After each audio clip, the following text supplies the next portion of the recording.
Assalamualaikum warahmatullahi wabarakatuh. Saya Sucipta Hadinaki dengan NIM 2023-11338 dari kelas Sistem Kontrol Adaptif A ingin menjelaskan mengenai sistem kontrol adaptif.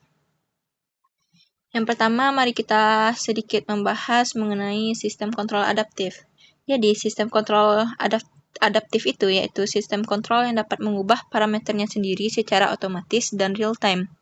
Tujuannya adalah untuk menjaga kinerja sistem tetap optimal meskipun karakteristik proses atau plan lingkungannya itu berubah. Mengapa sistem kontrol adaptif ini dibutuhkan? Jika kita ketahui sistem konvensional itu, misalnya seperti controller PID, memiliki parameter yang tetap.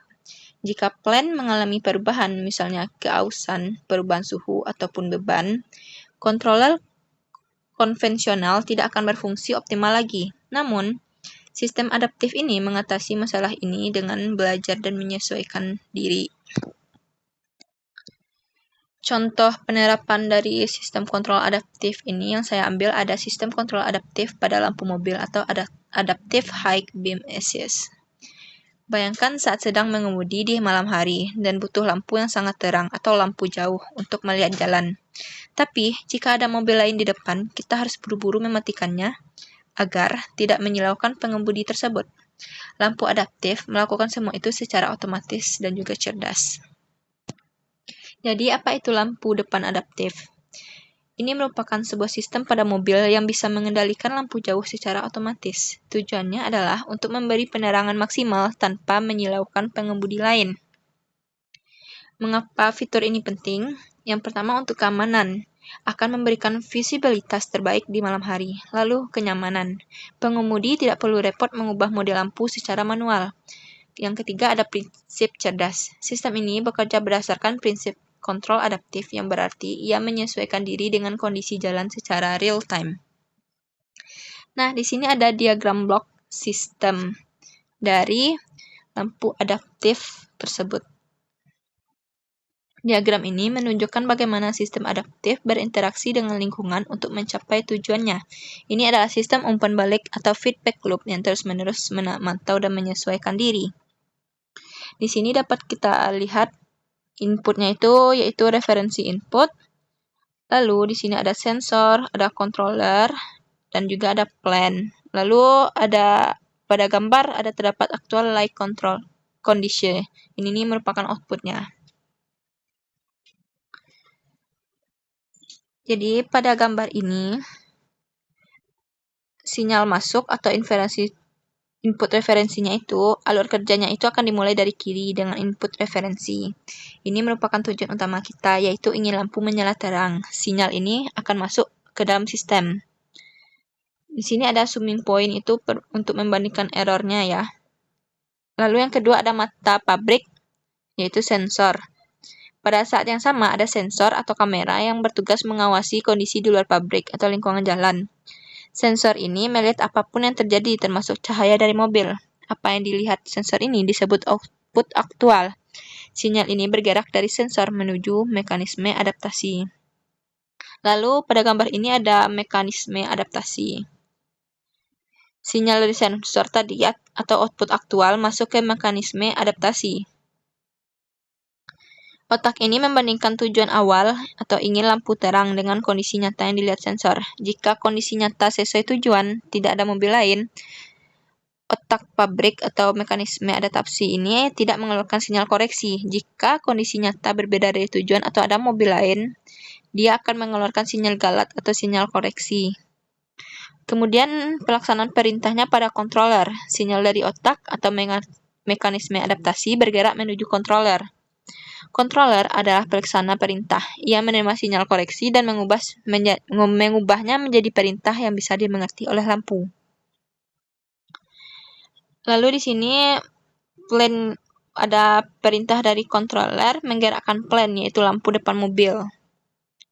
Lampu akan beraksi sesuai perintah, misalnya meredup ataupun menyala. Dan terakhir ada outputnya, sinyal keluar. Aksi dari plan tadi akan menghasilkan output, yaitu kondisi cahaya aktual yang terpancar ke jalan. Output ini kembali ditangkap oleh sensor dan siklus pun berulang terus-menerus. Jadi, dari gambar ini kita akan mengetahui bahwa sinyalnya bergerak dari input referensi lalu menuju mekanisme adaptasi, lalu ke controller, yang akhirnya menggerakkan plan untuk menghasilkan output.